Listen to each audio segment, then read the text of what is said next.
Good morning, ladies and gentlemen. I'm Frank Messina, and I'd like to welcome you to the March 7, 2023 meeting of the Chatham Historical Commission. Please note this meeting is being recorded and will be available shortly hereafter for a scheduled and on-demand viewing on any smartphone or tablet device. If anyone else is recording the meeting, please notify the chairman. Don't see anyone saying anything. Pursuant to Governor Baker, July 6, 2022, signing of an act relative to extending certain COVID-19 measures adopted during the state of emergency, including the extension of his March 12, 2020 order, suspending certain provisions of the open meeting law, GL 30A-20, until March 31st, 2023, which is coming up soon. This meeting of the Chatham Historical Commission is being conducted both in person and via remote participation, and shall afford adequate alternate means of public access via Microsoft Teams by calling the phone number 508-945-4410, conference ID 847-078-95 hashtag, or by joining the meeting online via Microsoft Teams through the link in the posted agenda. Despite our best efforts, we may not be able to provide for real-time access, but we will post a record of this meeting on the town's website as soon as possible. Okay, the first item of business is a roll call. We have two of our members, at least two, participating remotely via Teams. Bob Lear. No, he's not. Just Ben and Jane are online. Say again? Just Ben and Jane are online. Oh, Bob? Bob's not attending. Bob's not attending. Okay. I thought he was going to try and call in. Steve Burlingame? Here. Ben Solozinski? Here. Thank you, Ben. Here. Stephanie Hamilton? Here. Jane Moffett? Here. Don Aikman? Here. Sandy Porter? Here. Janet Tennyson? Here. And the chair is here. So we have one member regular member of the commission not here. And Janet, you will be acting as a voting member. For the public's information, we have two alternates. When one or two of the members are not here, the alternate, in addition to participating, actually becomes a voting member of the commission. Okay, we have a rather brief agenda. We only have one hearing, and then we have a video that we're going to be showing to the members of the commission as well to the public. But first we'll dispense with the minutes. We have the minutes of February 21st, 2023. I think everybody was here for that meeting. So, any comments? I move to approve. I'm sorry? I move? I move to approve them. I'll second. Second by Stephanie. Any other comments, questions, changes? Okay, we'll do a roll call on the minutes. Steve? Yes. Ben? Yes. Stephanie? Yes. Jane? Yes. Don? Yes. And Janet? Yes. Yes. And the chair votes yes. Thank you very much. Oops. Move things right along. Okay. The next item on the agenda is our public hearing. We have a hearing on application 23007 to be heard in accordance with Chapter 158, partial demolition of 104 Aunt Nabby's Lane. Want to come forward? Good morning, Mr. Chairman. While Bob does Bill Litchfield, could I speak briefly? Oh, okay, Mr. Litchfield. So Sure. Thank you. Thank you, Mr. Chairman, members of the commission. I regret that I couldn't be there in person, but I'm working with Bob Bath of Bob Bath Construction on behalf of Deb Schwabe, who was here with you virtually. And I simply wanted to note a couple of things. You have the Form B, and the Form B mentions that the original owner was L.L. Smith. And there's a degree of history and continuity because L.L. Smith's great-granddaughter is your applicant today, Deb Schwabe. The property was built by her great-grandfather, became her grandfather Levi Smith's house, L. Edgar Smith. And then her mother and father, Bob and Barbara Burkhart, renovated the house in 1987. The Schwabes would like to make some further changes in keeping with the historical changes which have occurred to the house. As you note from the application, it's a renovation rather than demolition. After 4 generations, they have no plans on demolishing. They instead want to make some changes which are in keeping with the Cape style of what is there now. The house was significantly revised and renovated in 1987, as indicated on the application.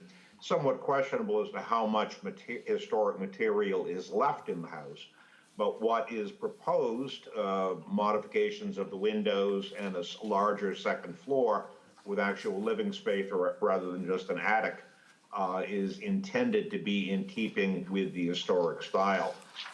We certainly would have no objection whatsoever to your making a determination that the house is in fact historic because it is over 100 years old.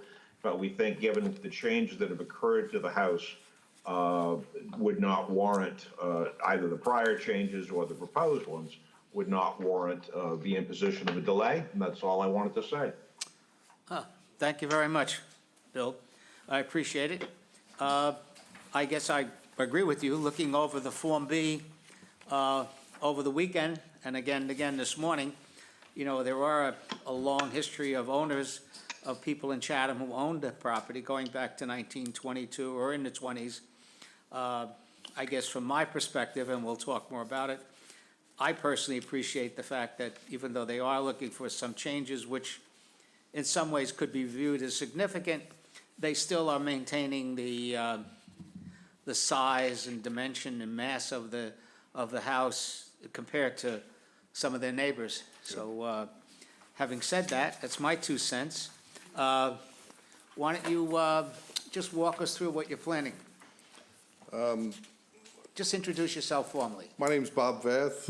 I'm the builder representing Deb and Ed Schwabe on 104 Aunt Nabby's Lane.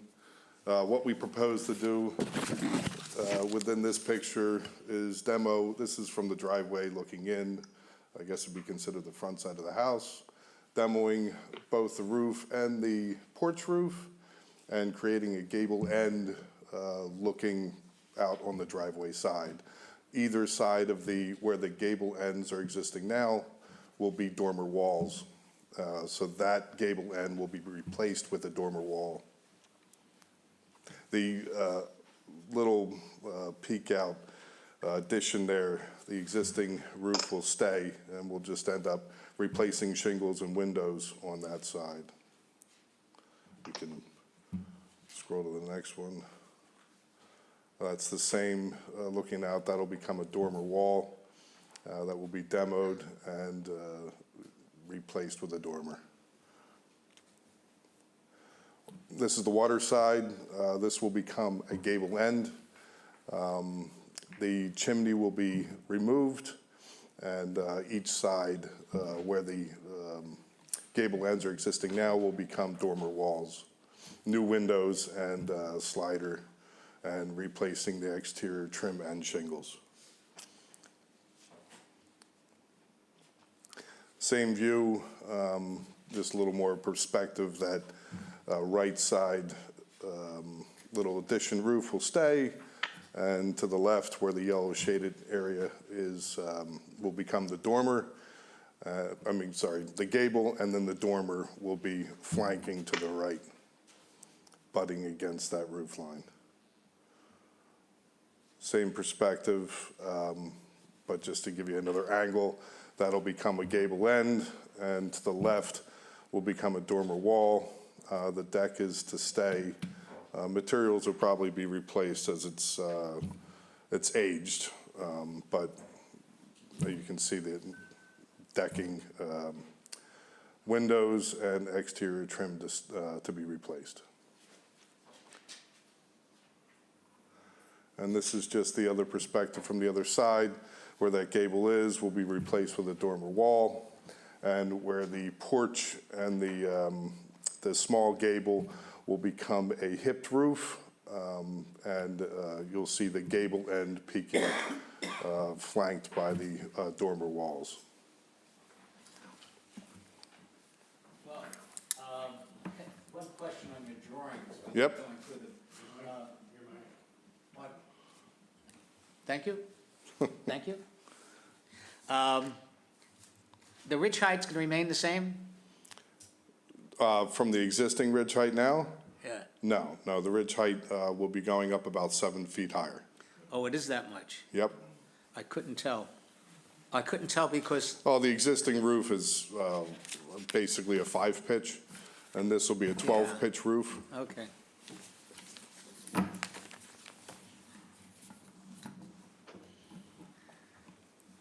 All right.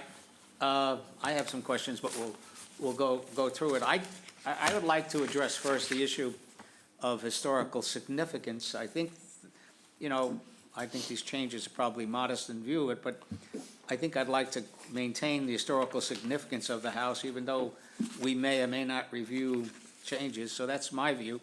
I don't know how other people feel. Don? I think because of the age and the owners, previous owners, or the family ownership, that it's historically significant, but I don't think the changes are against, I'm not against the changes. Okay, yeah. Steve? I'm comfortable with the application. The changes are really quite substantial, but considering the fact that the existing house has no particular historical architectural features, it's an old cottage, and that's what it is, and so there isn't anything that to me is so meaningful that it needs to be saved. You're talking about the pitch of the roof. Yeah, it's going to be different, but I don't think it's going to change dramatically anything, and I don't think the changes are going to affect the historical significance of the property. Thank you. Steph? I have to agree with Don and Steve. Okay.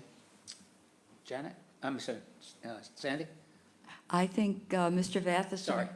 Oh, That's okay. Go ahead, Liz. I think Mr. Vath has done a great job creating a Cape-style look to renovate it, and it's in scale. It's not going to be huge. It's right in the same footprint, which is great. And if you look around, having visited it yesterday, the surrounding homes are probably twice the size. So I think this really is very well done. I have no problems with it. Okay. Sandy? This house is historically significant. I think we need to find that it's historically significant. Right. I like the changes.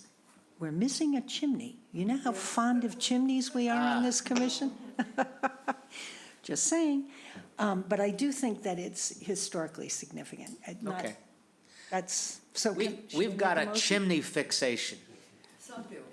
And I guess it comes back to the concept, I feel the house is historically significant in terms of what's there, and you are making changes, and I don't disagree with some of the changes. I would have liked to see the ridge height a little bit lower, but I think considering what you're doing, considering with the neighborhood, I think it's good. But would the owner, who's present, I see you out there, would you consider a faux chimney?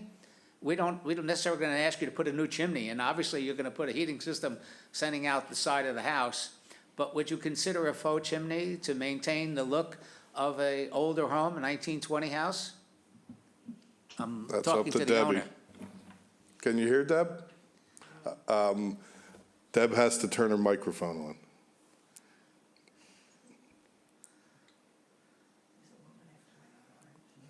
Hello, There you are. there I am. Hi. Hello, everyone. Hello, Chairman and Commission. It would certainly be something we would consider if that adds to the look that you feel is so important. Had never thought about that until this moment. All right, thank you very much. Okay, so we need, I think we're at a point, we have general consensus. I'd like Ben and Jane. I'm sorry, Ben?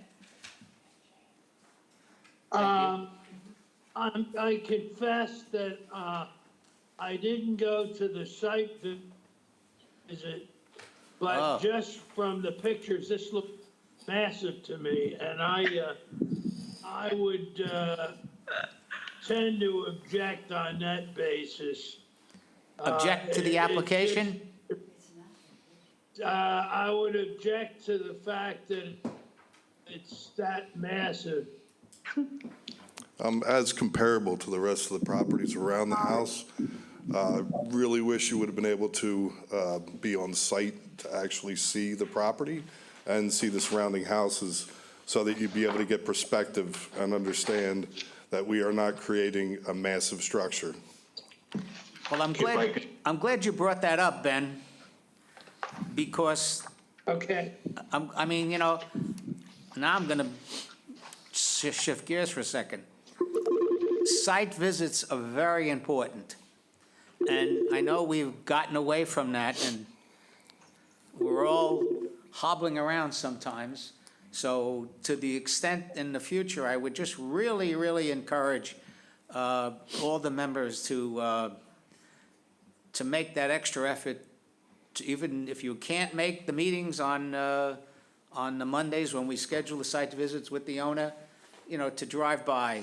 I think we have an obligation to the commission, to our bylaw, to the owner, to the attorney, to the builder, you know, to just to take a look at it. It makes a big difference. And I agree, Ben, and I asked the same question about the ridge height, you know, and yeah, but when I looked at the surrounding homes, I said, boy, this is a lot nicer than what we got around here, or will be a lot nicer. So I think that's it. So I'm gonna close that portion of the hearing. Frank, could I say something? Oh, yes, sorry. Out of sight, out of mind. I'm sorry, I did go, I wasn't with the gang on the site visit, but we did drive by it, had a terrible time finding it. But in my opinion, I wondered if you ever considered sort of rotating the gable 90 degrees, because I'm having a problem also with Ben. It appears to me that the second story is sort of dwarfing the house underneath it. And I'm wondering if maybe turning it, the shed dormers would then repeat the horizontal line of the first I can story. explain why we didn't do that if you don't mind. No, I like to hear about it because it's been bothering me. Because the width of the dormer walls, if you're looking at it from the side view, are actually wider. And if we pulled I'm sorry, let me rephrase that. The width of the gable walls on that section is actually a wider section of the building. If you pulled that roof line up, those gables would appear to be more massive. So what we did was we put the gables on the shorter side of the building to create less dimension.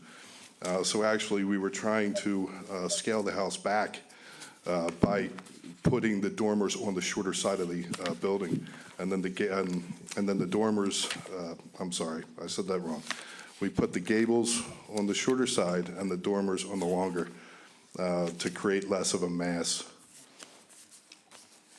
And if you look at the front side of the house here, you're going to notice that we broke it up with the porch roof, the hipped porch roof.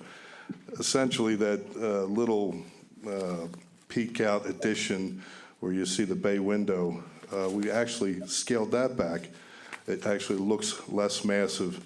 Instead of continuing that roof line up with the gable, we actually pulled the mass of the house down by creating that porch roof. And And the, if I could. and the if I porch, could, the Mr. porch Chairman. remains open, right? The porch remains open, correct? Yeah, I'm sorry, Ben. Yeah. No, that's Jane? all right. Yeah, well, is Ben gonna reply? No, I don't have any reply. I just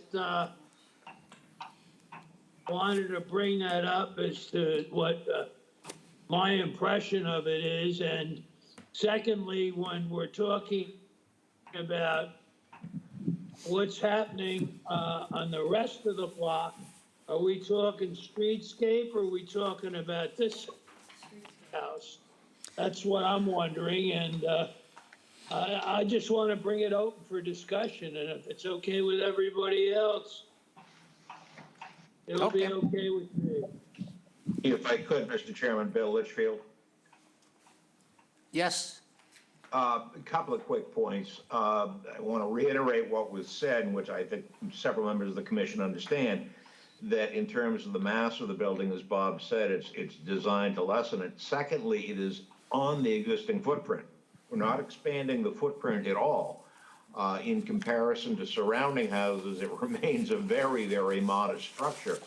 But as for streetscape, even though that's more of a ZBA rather than an historical commission issue, we're 95 feet back from the street. The street is something less than a thoroughfare, considerably less than a thoroughfare, but we are 95 feet back from the street. So I think that the size is perhaps going to be more visible from Oyster River than it is from the non-thoroughfare involved. Thank you. Yep. Yeah, I would agree with you. When you say streetscape, it's a long, windy road to get there. And also, that is true, you know, we can not only consider streetscape, but also waterscape, you know, with the view from the thing. And I guess I think we seem to have a little difference of opinion. So what I'd like to do is just close this. Could I just mention one thing? Sorry, go ahead. You have a question? I want to say something. Okay, go ahead. Regarding the streetscape that Ben brought up, when you drive the windy, if you make the site visit, and you drive the windy road lane, I wouldn't even call it a road, a lane down to get there, you're down low, okay, and you're going to see a cottage on the right, streetscape, back in, and then you're going to see the garage, which the owners are maintaining, are keeping. You really don't see the house right away, so it's not going to be a problem with streetscape as far as I can see, and the house is much smaller than all of the surrounding houses, the proposed changes. Okay. All right, I'd like to close this portion of it, and let's get very quickly, you know, the issue relative to historic significance. Don, can you make a motion, or I have the motions, or you with motions? Somebody?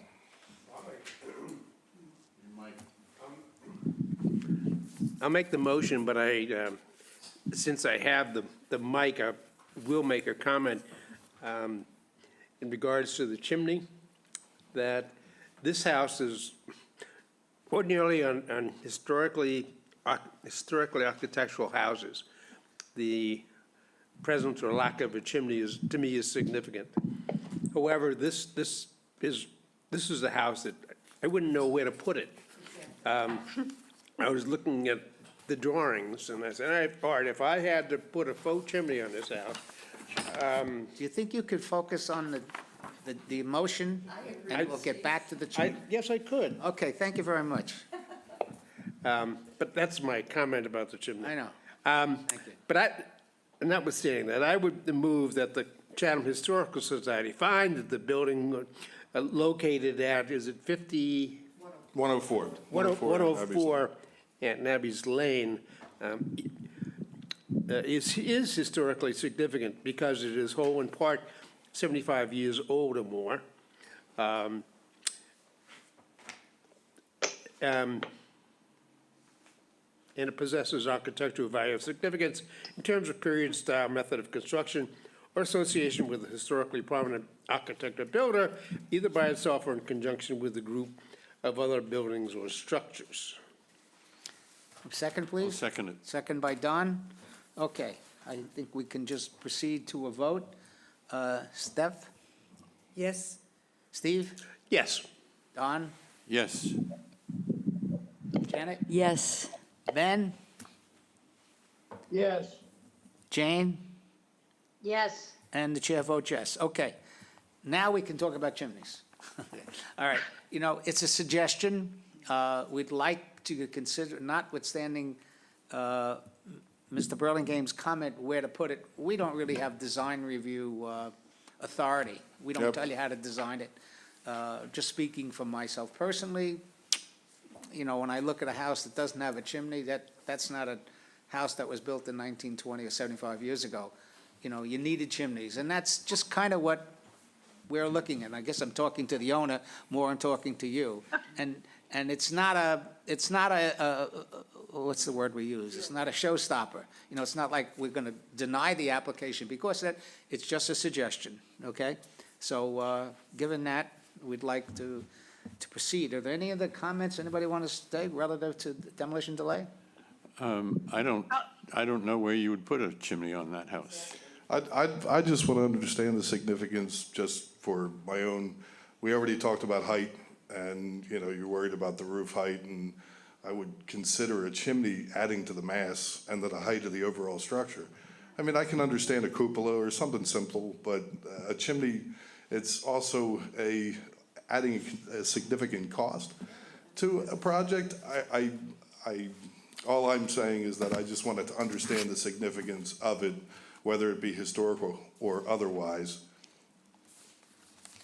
Well, I'd leave it to the owner. Yes? Hello, yes, sir, may I please add a comment? There never was a chimney at that home until the remodeling that my parents did in the neighborhood of 1985 to 87. Yeah, it's a wood stove. Yeah, the original seasonal cottage that my great-grandfather began in 1922 was merely a rectangle, and it encompassed the area of the existing house that is the dining area by the slider moving back into the kitchen. That is the historic part.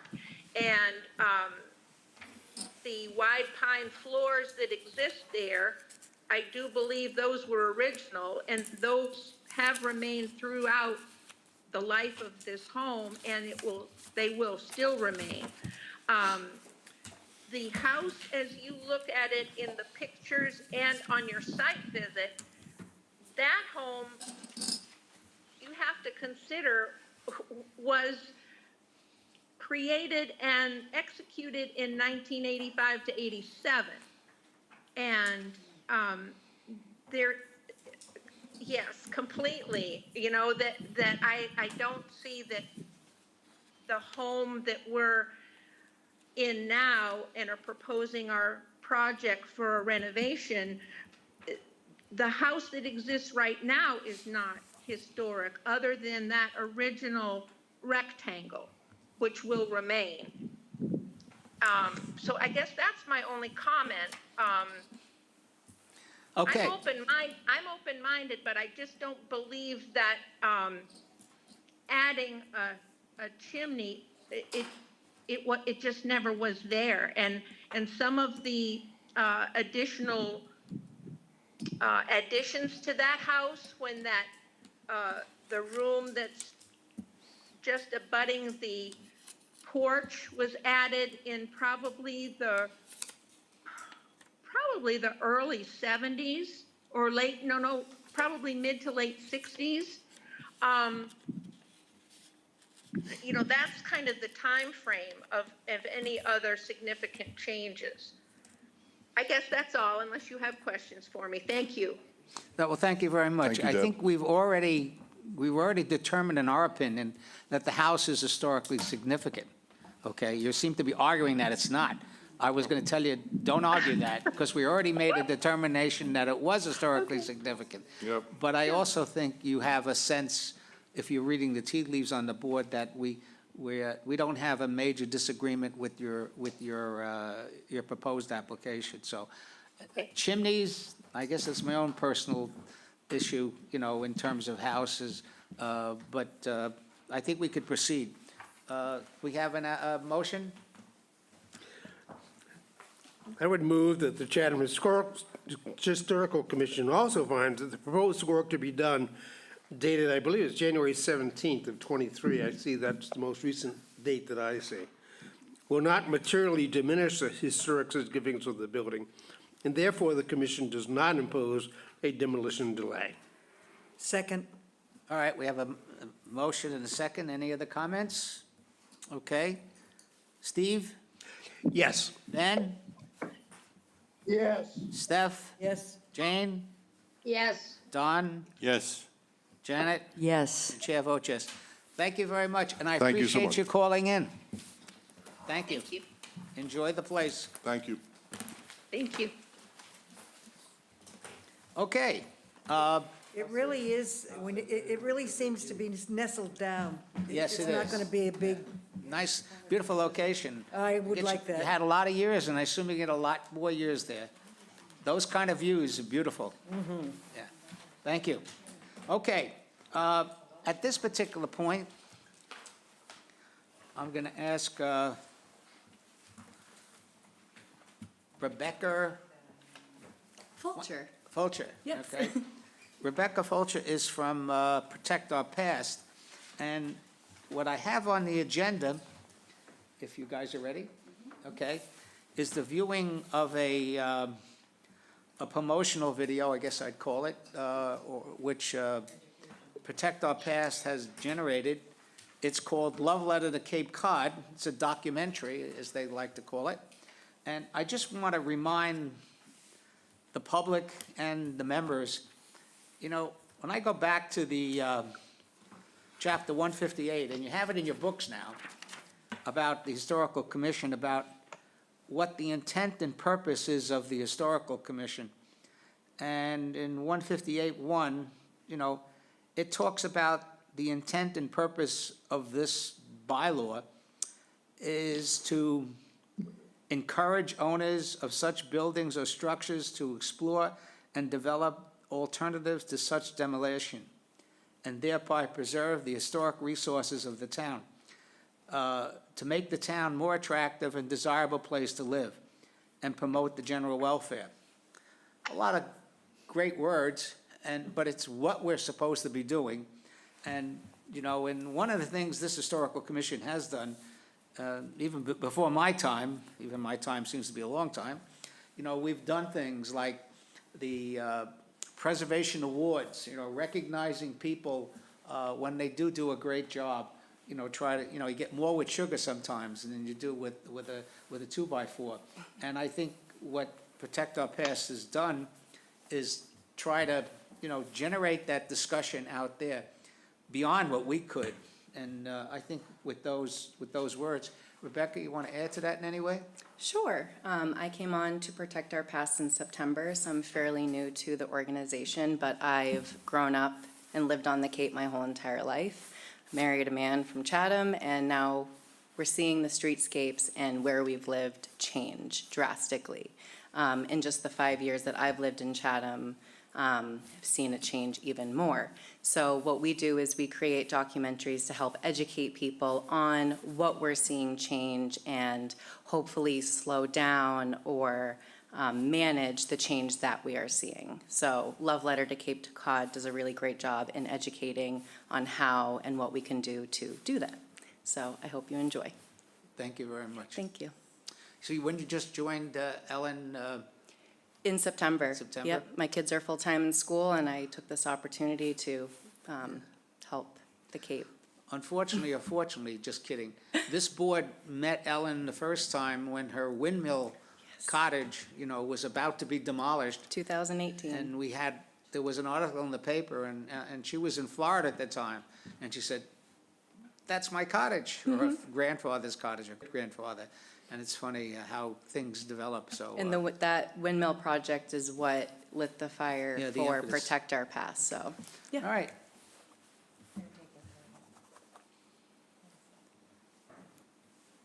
Anytime you're ready.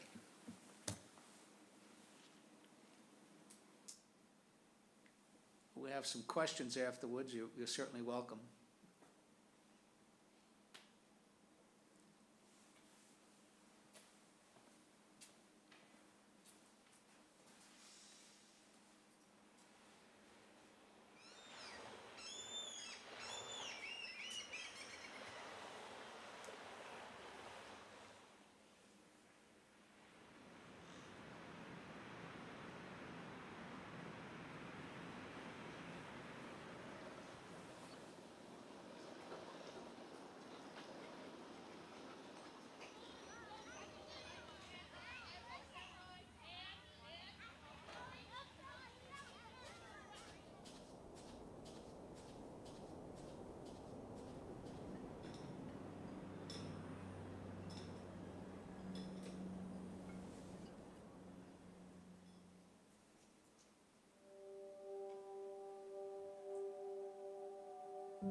Barely 65 miles long and as narrow as a mile wide, Cape Cod is a sliver of sand with an outsized sense of self. Personified by its geography, the Cape juts out into the Atlantic as a determined, flexed arm, as if to say, I'm here, and I'm different. And for the people who live on the Cape, their story and culture is shaped by a fiercely strong sense of place. The homes they built were quaint, the scale small, and all driven by nature and need. Well, I think what they saw here was the amazing fishing industry, shell industry, and farming industry. I mean, they had cranberries, they made salt, they shipped fish to the mainland. Fishing obviously was the big industry here.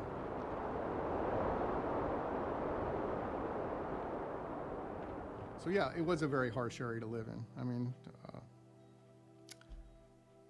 they were self-sustaining farms back then. You know, they had a cow, they had horses, they had gardens, they had orchards. You read a lot of the early diaries, and that's how they survived.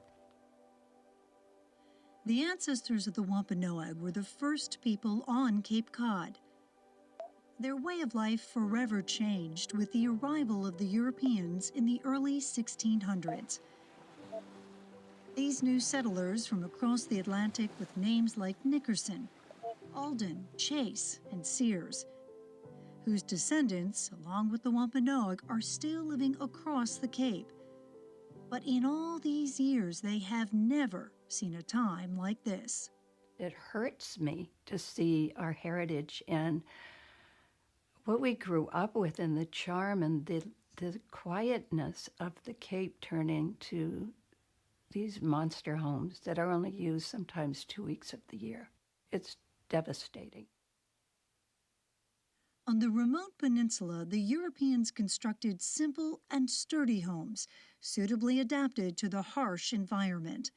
The designs and building methods they used from England can be seen today. While other parts of the U.S. were changing rapidly, powered by immigrant labor and industrial might, the pace and life moved far more slowly on the Cape. This created a kind of time capsule where hundreds of older homes and buildings survived into the 21st century. It's the historic houses on the Cape embody what the Cape's all about and why people come here, and what people want to do when they're on the Cape is understand the history of this nation that goes back to 1620 and even before that. I mean, it's all these houses and these places, everyone has an individual story to tell. Some of them are good, some of them are bad, but it is part of the story. It's part of the fabric of who we are today, good or bad. They captured the character of the town today and the village today.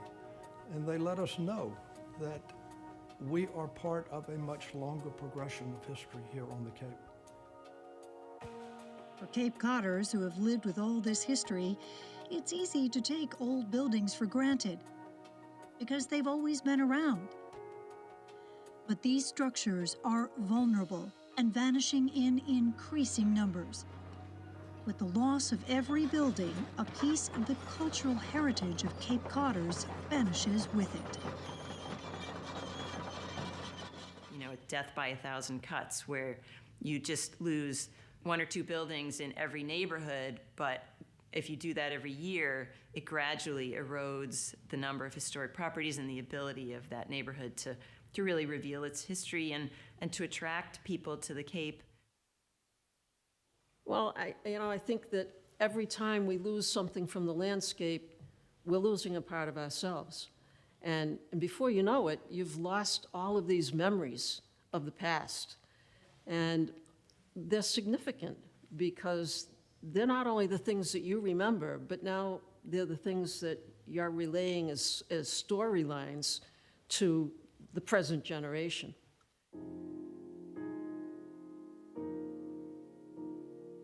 Cape Cod is only one of a handful of places where people live in and around the homes their ancestors built. And what they built tells their story. Living in a historic house feels like I'm part of something. Our family is part of something.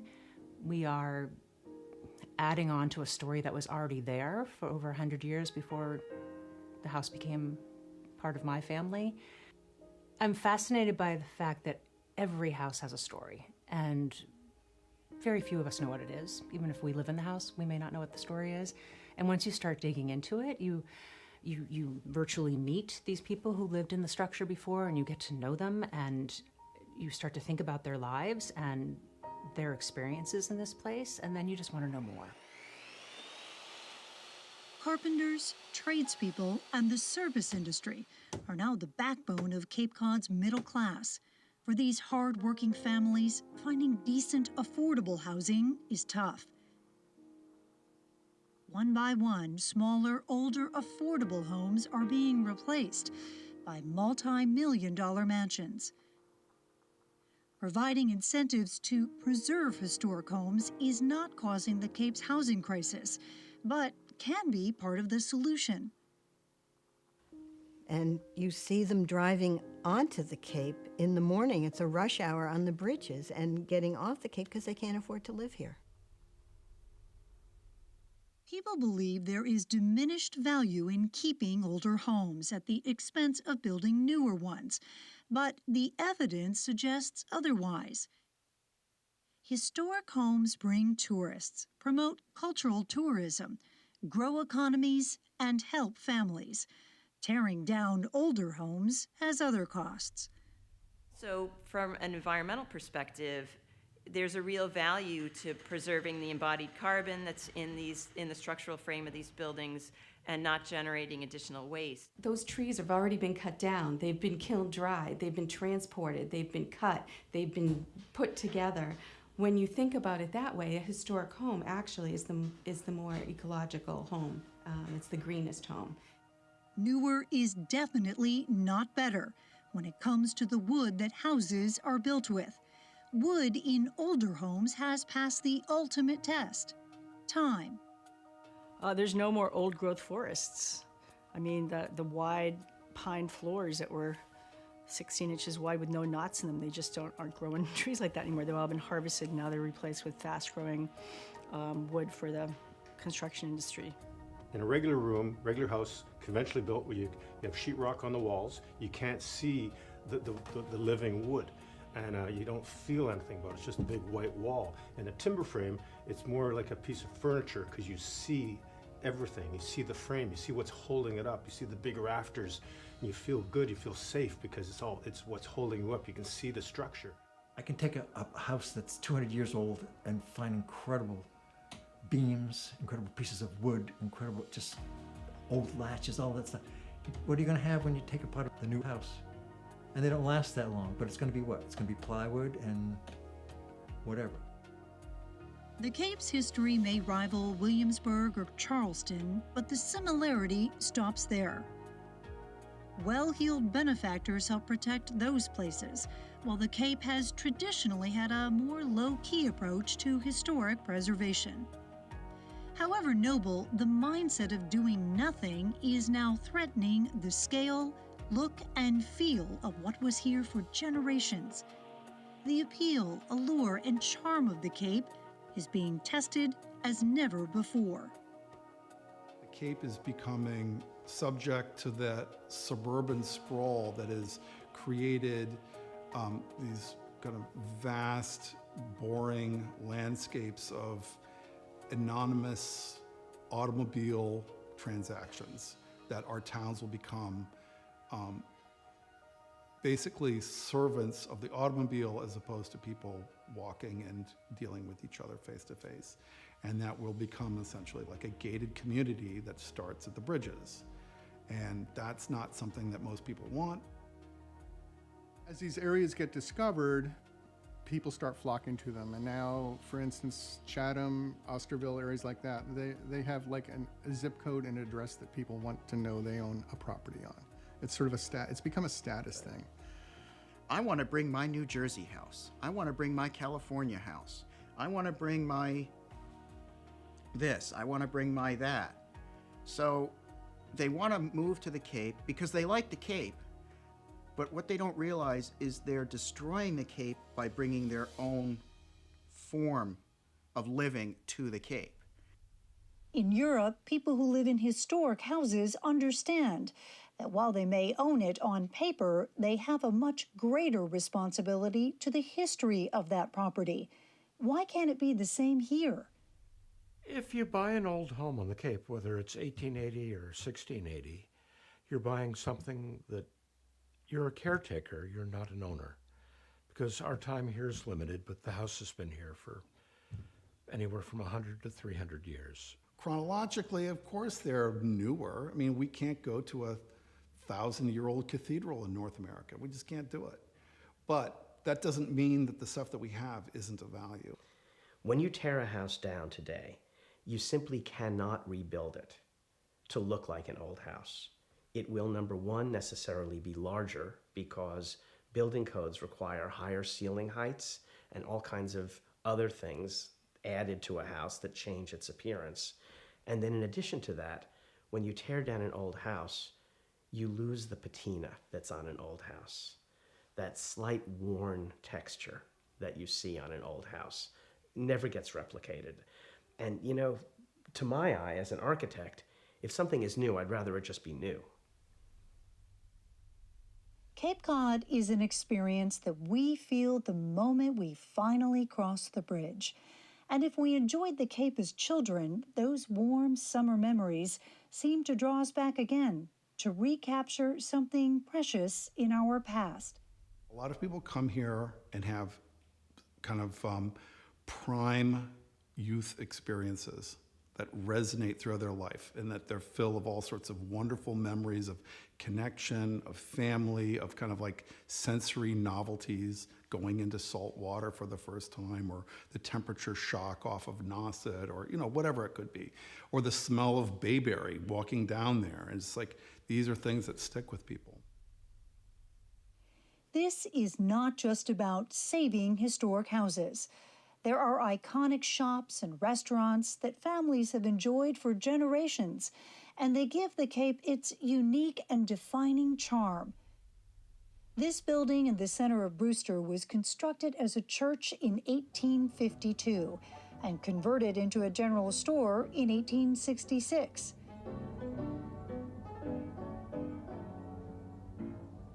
George Boyd and his wife Missy have owned the Brewster General Store since 1986. From the penny candy to the antique parlor stove, there are thousands of unique items that transport visitors to a different time. The moment you step onto the front porch, you experience something that has remained a quintessential example of what people love about Cape Cod. It is what we are, and that people come to us because that's what they want. And, you know, people will come and they'll come into the town, into the store, and sometimes you just see them relax. First of all, we're selling the past. You have a different feel when you come in here. The Nickelodeon's playing. Sometimes the peanut roaster is roasting. We still have the old wooden maple floors. And the old counters and all the old antiques.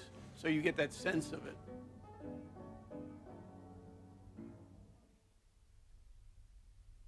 What worked in the past will not work now, as the changes overtaking Cape Cod need to be managed with reasonable, common-sense solutions. The first step is slowing things down before the wrecking ball arrives. Well-crafted demolition delays give owners and communities critical time to collaborate and come up with sensible options to preserving historic structures. The power is with the people on Cape Cod. In New England town meetings, voices are heard and votes count. In the town of Barnstable, there's now an 18-month demolition delay that's not designed to be punitive. It's mainly to get the community to understand what's involved and what's going to happen, and also for the owners to maybe give it a second thought. Changing the rules won't solve everything. Deep-pocketed homeowners and developers who are determined to get what they want are hard to stop. The challenges are daunting, but must be met with reasoned, achievable solutions that manage change to the benefit of all. It's a compromise. It's a blend. It's got many faces of significance. It's a blend of all types of restoration, rehabilitation, stabilization, replication. There's documentation of the history, repurposing of the original elements. There's so many, preservation has so many faces, it's not just one. Realtors have an important role and responsibility in shaping the Cape's future. You know, you just handwrite a letter to various historic societies saying, this property is at risk. It's going to be marketed for sale. Please spread the word to people who love historic properties so that we can connect them and hopefully save this house. It has been very successful, and I've been able to save some properties. If you market to the right people, you are not going to take a hit on the price. In fact, I think you can get more for a historic home, and I can prove it. So across the Cape, when I do comps, when I'm doing a listing appointment, I always comp against other historic properties. And across the board, it doesn't matter. The historic home will invariably be worth more than a non-historic home of the same square footage. Another resource to save the Cape's historic structures and streetscapes is already working. But the value and role of historic commissions isn't always appreciated, fully understood, or utilized. Across the Cape, historical commissions are filled with legions of committed volunteers, hailing from old families and new. From all walks of life, these hard-working people are dedicated to finding reasonable approaches to saving historic structures. These commissions work with homeowners, builders, and architects, not as adversaries, but in the interest of the communities they serve. They can't do it alone. They need help and support. That starts with a conversation. There is a perception out there that we're stodgy obstructionists, that we are looking to prevent progress. We're looking to change that. We're not looking to stop progress. We're looking to manage progress in a way that preserves our rich history, our heritage, our sense of place. There is another tool available to saving historic houses that's been used for centuries: the pattern book. In cities and towns across the U.S., including the Cape, the pattern book gave homeowners and builders a user-friendly manual that was a creative force in helping to shape the look and feel of main streets. Well, somebody wanted to build a house. Well, what kind of house do I build? But there was a pattern, in other words, drawings of these are the kind of houses that we have in town. Generations of ingenious Cape Codders kept their historic homes, or at least parts of them, making renovations to fit their needs. People utilized the resources that they had and didn't see the need to take things down just to build something new. And, you know, a lot of times they couldn't use the whole house or couldn't save a house, then they'd take the timber from it. I won't say simple process, but it's a process that was done quite a bit, because we don't need it here, but I need it somewhere else, so why not take it apart and put it together? It's a lot easier than cutting all that wood from scratch and then building it from scratch when those pieces of material are still in excellent condition. Some houses around here were even built out of salvaged timbers from shipwrecks. Preserve this stuff, find a new home for it, repurpose it. Maybe even repurpose a few old beams into your new home. Repurpose a door frame, repurpose a window. Don't dumpster it. Don't throw it all away, because you can't replace it. There is no more. The challenge of keeping a historic house is nothing new. In Brewster in the 1880s, Albert Crosby wanted to save his modest boyhood home and give his young bride, a Chicago burlesque dancer, a grand mansion befitting the lavish parties she loved to host. Crosby's solution was building a 35-room home enveloping the older house, and it would take another generation of dedicated volunteers committed to the Crosby Mansion to preserve it for our enjoyment today. The modernist movement in the early 20th century is an important part of Cape Cod history. By the Cape standard, these 80-year-old houses may not seem that old, but the Cape Cod Modern House Trust was created in Wellfleet because this is another important part of history that should be preserved. Actually, the modernist houses have an ethos of small, green, very low impact. They're very, very respectful of their sites. You have to give people context for who did it, why, what is part of this moment in history, and how does it tie into the story of the town and the cultural story of the country. So I'd say that's a very important part of it. You can't say, hey, here's a cool building, let's save it. These modernist masterpieces, some of which you can rent, are filled with stories about people who stayed in them. European artists, intellectuals, and architects escaping World War II were drawn to the Cape. Among them, luminaries like Walter Gropius, who designed the JFK Federal Building in Boston. Historic houses all over the Cape are filled with stories. These human stories, like the houses themselves, are hiding in plain sight. For generations, the Cape has attracted people from all walks of life, from artists to actors, business magnates to playwrights. How many people know that Helen Keller and her teacher Anne Sullivan spent time in Brewster? It's not only historic structures that need protecting, but the stories of the people who were inside also need to be told and preserved. In the 1970s, a group of concerned Falmouth residents joined forces to save historic Highfield Hall and Gardens. It's a classic example of adapt and reuse, as a historic mansion built in the 1800s was transformed into a cultural center, a treasure for the entire community.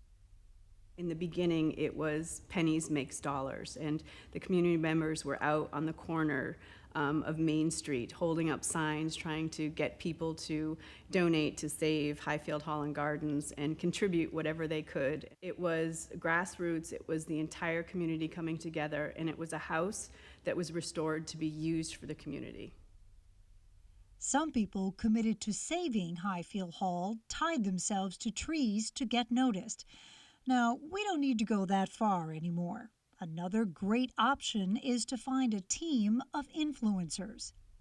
Form a committee as quickly as possible of people who both care about whatever building it is and have skill sets that can make something happen. I think the town is getting it, but we have all kinds of meetings we can stand up and make our case in. I think that's the more civil version of tying yourself to the tree. Saving Cape Cod means engaging old and especially younger people, those who care about the character and history of Cape Cod, and they do exist.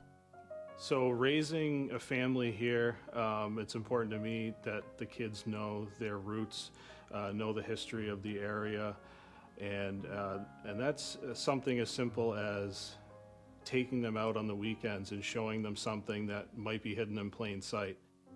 Like I said, people my own age, mid-30s to 40s, who do have that nostalgia factor and want to see the Cape kind of retain that culture and those characteristics.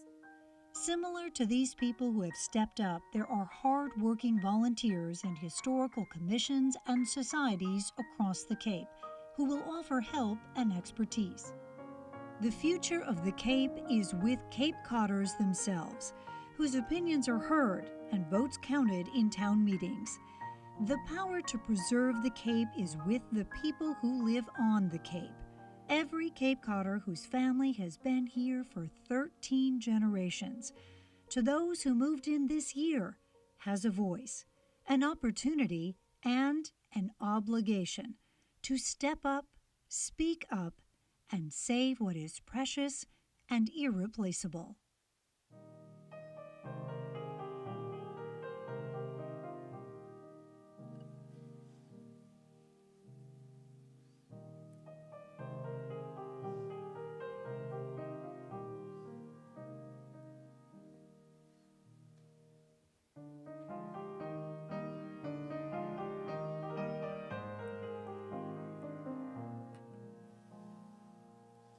Well, thank you very much. I really appreciate it. I can imagine how much work went into it. Of course, there were some people in there which, I don't know, they shouldn't have been in there. Right, Steve? I think you're so photogenic, you couldn't resist it. Yeah.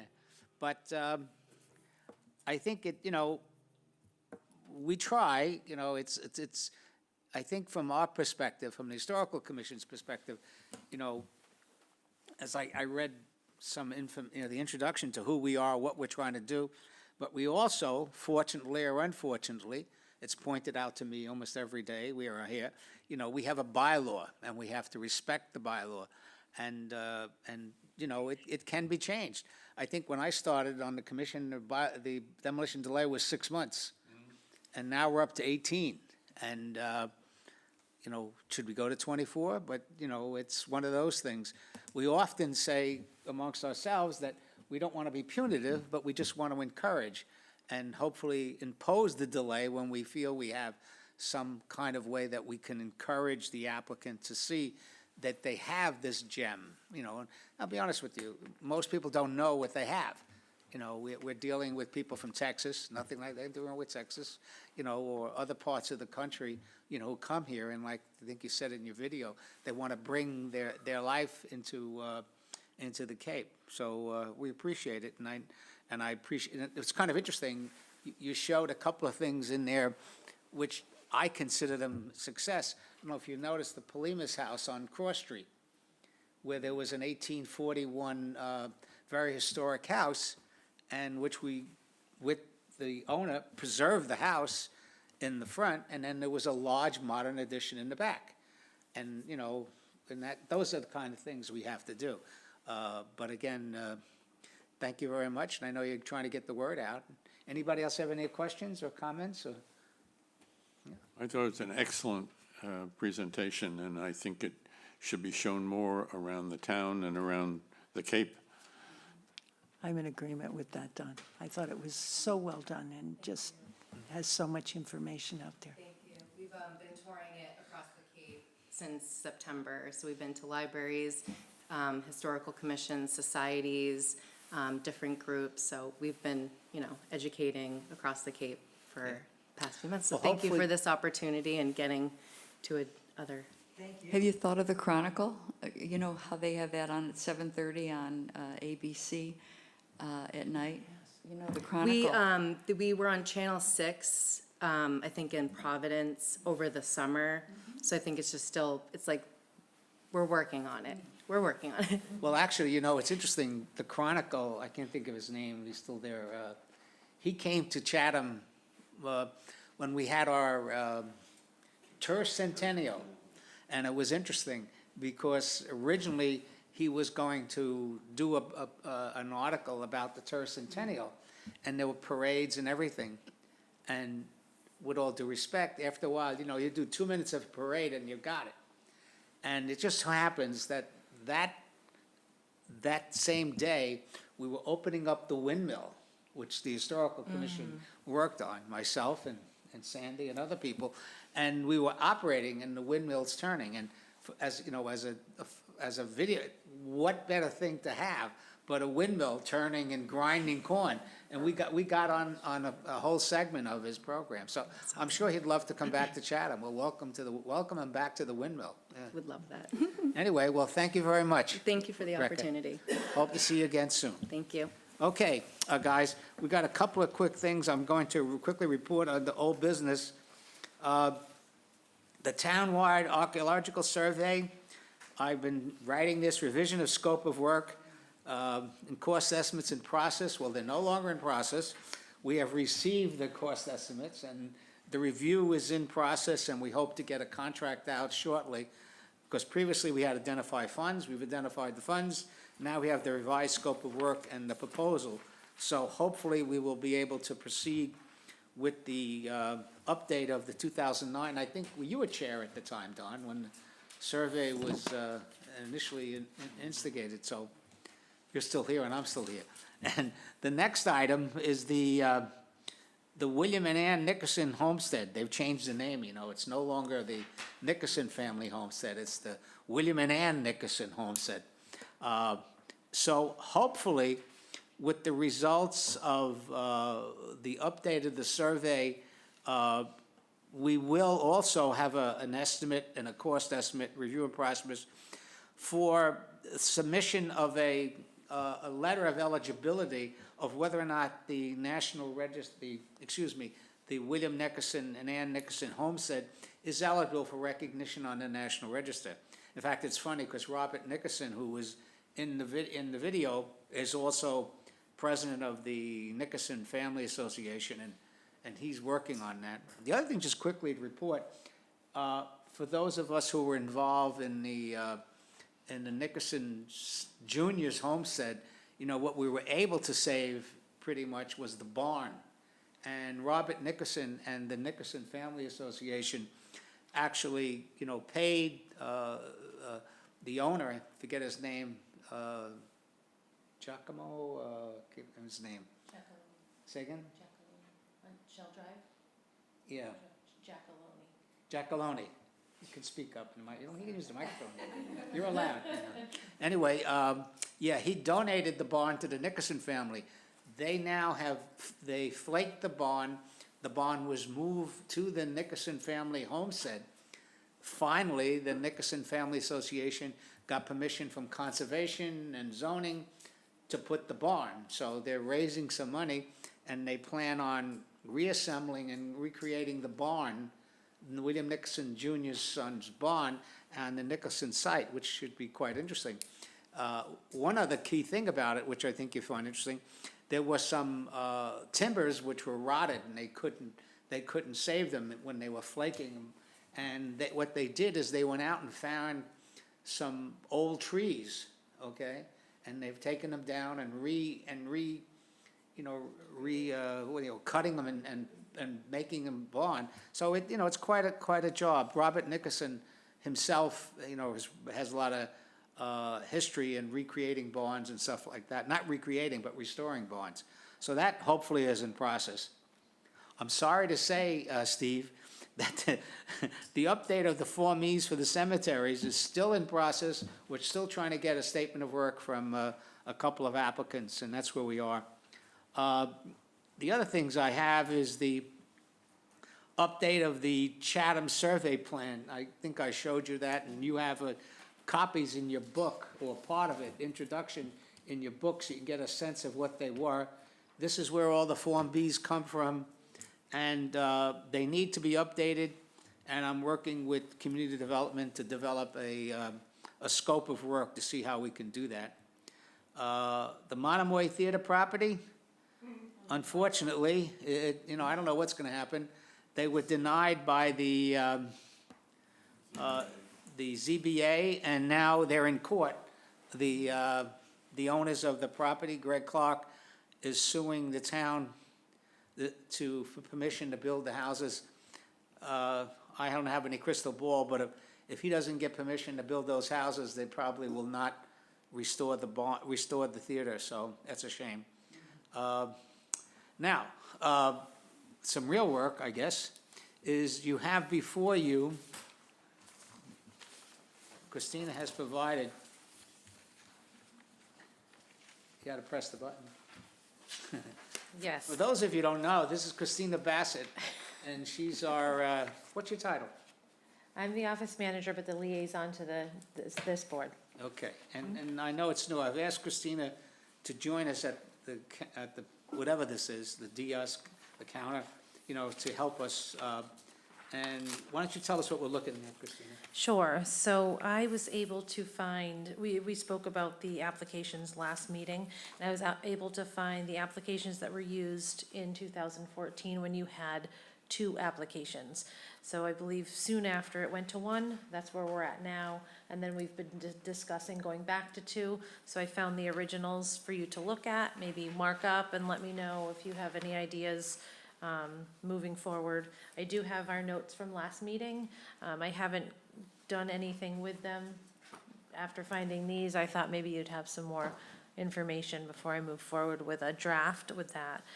The other single sheet here we have is a determination sheet for administrative approvals. So I had realized after all of our administrative approvals, we didn't have any final paperwork.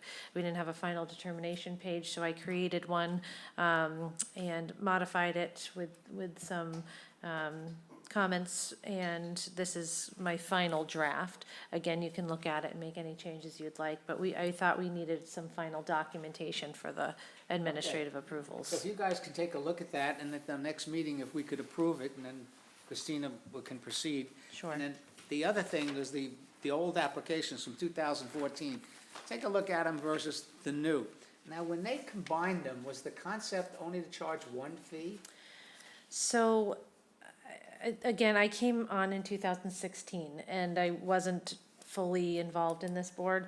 I don't know if they were charging ask the question someone another way. $300 at Do any we point. charge 2 fees? We do not. We charge 1 fee. Even if they're being reviewed by both the Cape Cod Commission Act and in Chapter 158, we are only charging $150. I believe that's how we would move forward. Yeah, that's, so that's one. So that's we one gotta- change, yeah. One change we gotta look at. Yeah. All right. All right, I just want to belabor that any further. Thank you very much, You're welcome. Christina. And the only other thing, I guess, is we do have 127 Stage Harbor Road. The demolition, the 60-day demolition delay expired on February 4th. But déjà vu all over again. The ZBA has denied it. I don't know if they denied it or they withdrew the application. They withdrew the application. Now, this is a good question. I don't know the answer to it. If they submit a new application, Do they come here? Christina, do they come back to the Historical Commission? I believe if they have changed, had made any changes, they do Okay. have to come back. All right. Yeah, But if they are proceeding with what they Minor presented changes. Yeah, to okay. us, they do not. But if there's a major change, they All right. would. Yes, ma'am. Why, I just need, I don't understand this, so if I may ask. So they would come back, so they've been not approved basically by zoning and planning, No, they denied. or denied rather, denied. Well, they didn't deny. What they did is they Withdrawn. withdrew the application. If they would have asked for a vote and they were denied, then had to wait 2 years. Oh, By withdrawing the application, and I'm not sure what the vote was, that the commission was it unanimous letting them withdraw it? I'm not sure what the vote was. I could look No, possibly. that's in the okay. minutes. So they were allowed by the zoning board to withdraw it. By withdrawing it, they can come back again Okay. within a month or two. But they're still historic, aren't they? I mean, we said they're historic. Yes, So- so if they make, depending upon the scope of the changes, when they go back to ZBA, it's possible the town will say, you gotta go back to the Historical Commission. I see. Okay, that one is going back and forth. That's kind of it, I don't think we have any correspondence. Thank you very much for your attendance, and yes. One thing, I thought demolition by neglect would be removed. Oh, I'm sorry. Hold on, sorry. I thought demolition by neglect was removed. We weren't going to be doing that. Oh, excuse me. Sorry. Damn it, I got a cramp. Bear with this old guy. Oh, sorry about that. Get cramp on television. Live for everybody to see. I almost wasn't gonna come today, let me tell you. What we did is I had a discussion with Katie. Right. And she said, well, I don't think, we want to do a town-wide. And I said, I agree with that. But maybe at some particular point, when the dust settles and the new planner has a free 10 minutes, I don't know when it's gonna be, maybe we'll look at what Orleans did. What Orleans did, just to refresh your memory, they passed a demolition by neglect bylaw, not townwide, but for historic properties. So maybe we want to consider it. So I didn't, Oh, so that's why it's not taken off? that's why I didn't take it off. I still have it. It's like my good friend Steve wants to review the 75-year threshold. We didn't review it, we just got to find time to do it. But I don't know about you guys, it's going to be summer soon. Anyway. So having said that, thank you very much for your time, and I appreciate your being here, guys. Motion to adjourn. Second. All right, no comment? Roll call, Steve? Aye. Ben? Did we lose Ben? Stephanie? Yes. Jane? Yes. Yes. Ben said yes, I heard him there. Don? Yes. And Janet? Yes. And chair votes yes. Thank you very much, guys. When's our next meeting?